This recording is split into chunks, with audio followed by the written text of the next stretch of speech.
지금 서울의 부동산 시장은 가파른 하락을 멈추고 1차 바닥을 다지는 과정이고요. 이런 과정 L자 보합을 당분간 지속을 한 다음에 2차 바닥을 확인할 가능성이 높습니다.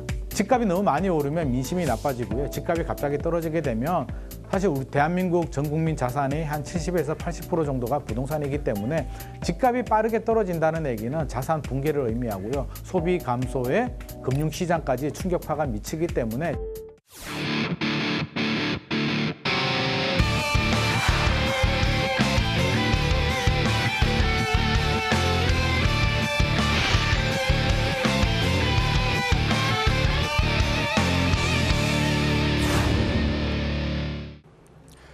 부동산 시장 폭등, 또 그로 인한 혼란한 시장 상황.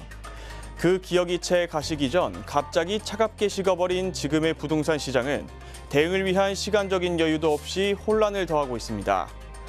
시장의 연착륙을 위해 연일 쏟아지고 있는 대책은 말 그대로 약발이 먹히지 않고 있습니다. 폭등 시기, 흔히 말하던 백약이 무효라는 말, 급락 시기에도 똑같이 적용되고 있죠. 딜라이브 TV가 우리 사회의 다양한 이슈를 선정해 연속 보도하는 연중기획. 먼저 우리 삶과 밀접한 주거, 그리고 부동산을 짚어보겠습니다. 첫 시간에는 현장의 분위기 살펴봤습니다.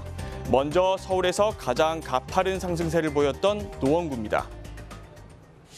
빛이 강할수록 그림자도 짙다라는 말이 있습니다. 재작년 서울 25개 자치구 중 가장 빛났던 노원구는 올해 그림자가 어느 자치구보다도 짙어 있습니다. 2021년 노원구는 가장 빛났습니다. 당시 6억 원 이하의 아파트가 많아 비교적 저렴한 가격에 내 집 마련이 가능하다는 분위기가 감돌았고 이는 영끌족을 불러왔습니다. 그 결과 9.8%가 올라 서울 상승률 1위를 기록했습니다. 중소형 평수가 많고 중저가 아파트가 많아서 상대적으로 서민들이 주택을 구입하기가 유리한 지역 중에 하나입니다. 그러다 보니까 강남이나 또는 주요 지역에서 집값 상승에 반등해서 풍선 효과로 올라간 것도 있고요. 밝은 빛은 오래가지 못했습니다. 천장이 없어 보였던 집값은 끝을 모르고 추락해 결국 지난해 13%가 떨어지면서 하락률 1위를 기록했습니다. 그야말로 급반전. 현장 분위기가 어떨지 직접 들어봤습니다. 금매로 해가지고 거래된 시세에서 한 1억 정도 싸게 나오는 물건은 가끔 거래가 됩니다. 이제 한 1개 단지에 2,000세대 이상 되는데 동일한 그 가구 수의 한 2 내지 3가구가 그런 현상이 나옵니다. 금매로 나온 물건이 있습니다. 증여등 급매물이 아니면 찾아보기 힘든 매수세. 이는 가격 하락과 거래 절벽으로 이어졌습니다. 매매 건수가 2,100건 정도 됩니다. 중개업소가 780에서 800에 왔다 갔다 하는데 그중에서 2,100건이면 한 중개업소 1년 동안 3건도 거래 못했다, 매매를 못한 현상이죠. 매매 건수를 한 건도 못한 부동산들이 많이 있습니다. 높아지는 금리와 거래 절벽으로 인해 영끌족은 물론 중개업자들 또한 시련의 겨울을 보내고 있습니다. 다음은 서울의 또 다른 부동산 대표구, 강남구의 목소리를 들어봤습니다. 불패, 철옹성, 아성. 신화에서 등장할 법한 단어들이 부동산에 적용되는 곳, 바로 강남구입니다. 서울의 25개 자치구 중 종합부동산세 납부 대상 인원이 10만 명을 넘는 유일한 자치구, 세액은 5천억 원에 육박합니다. 하지만 굳건하던 철옹성에도 한판은 불어닥쳤습니다.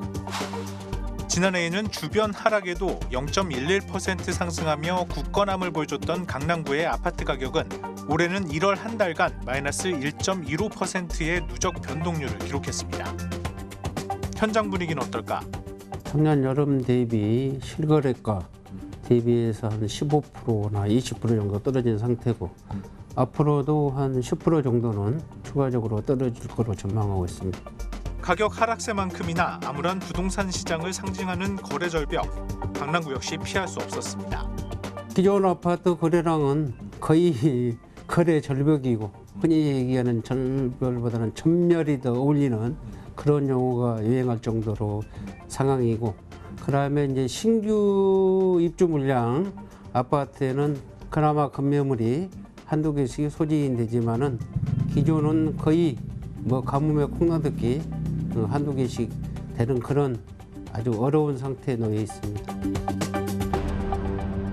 하늘 높은 줄 모르고 치솟았던 노원구, 그리고 강남구마저 정반대 상황이 돼버린 부동산 시장. 강남구에서는 최근 거래를 막고 있는 토지거래 허가구역 규제까지 풀어야 한다는 목소리가 높아지고 있습니다.